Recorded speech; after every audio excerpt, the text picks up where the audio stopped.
surprise of the Curial Council cardinals, and much to the surprise of the entire world. And this is how he announced the council. He said, "I am prompted to open my mind and my heart to you because of this feast of the conversion of St. Paul.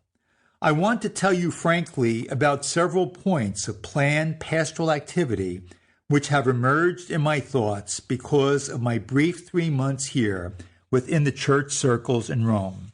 In doing so, I am thinking of the care of the souls of the faithful in these modern times. I know that everyone is watching me as the new pope. Throughout the history of the church, such renewal has always yielded wonderful results. It produces greater clarity of thought, solidarity of religious unity, and abundant spiritual riches in people's lives. So now, trembling, a bit with emotion, I announce to you my intention to hold a twofold event, a diocesan-wide meeting of this city and an ecumenical council for the universal church. And this will also lead to a bringing up to date of the Code of Canon Law, which will accompany and crown these other two events. For the moment, my announcement to you is sufficiently made, and I will announce this myself to the rest of the cardinals of the world."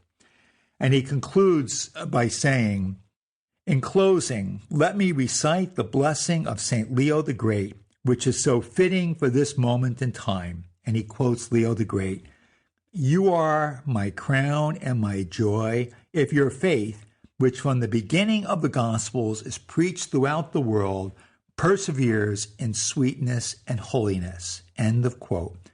Oh, what a greeting this is, wholly worthy of our spiritual family.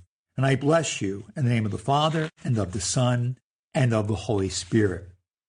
Now, that's what he said to the cardinals gathered there. But in another important work, the Journal of a Soul, which was his diary or journal that he kept over the years, this is what he writes in the Journal of a Soul about the calling of the council. And he says, "Contrary to all of my suppositions or imaginings on this point, I was the first to be surprised by my proposal, which no one suggested to me. Everything seemed to follow so naturally in its immediate and continued development." Now, if we take the announcement and if we take what he says in the Journal of a Soul, I believe that it was John the 23rd who was responding to the promptings of the Holy Spirit in his life and calling the church to a renewal as the work of the Spirit.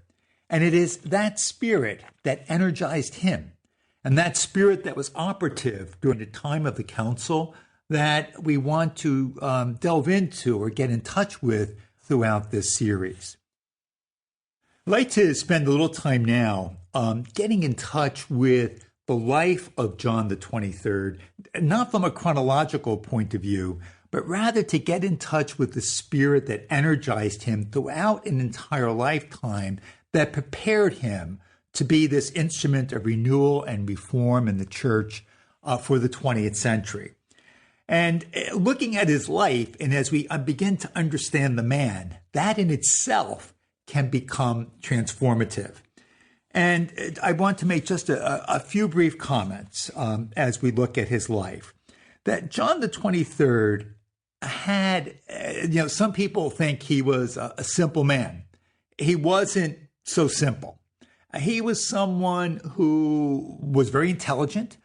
He was someone who understood church history and someone who was formed within the context of the culture of the church. And when we look to his roots as a young boy, John the 23rd indeed began his life as a peasant. He was born Angelo Giuseppe Roncalli, that was his name, in northern Italy in 1881. His parents were Giovanni Battista Roncalli and Mariana Mazzola Roncalli, and he lived in a tiny village, Sotto il Monte, which was 10 miles from Bergamo. And so in his early years, he lived in the fields.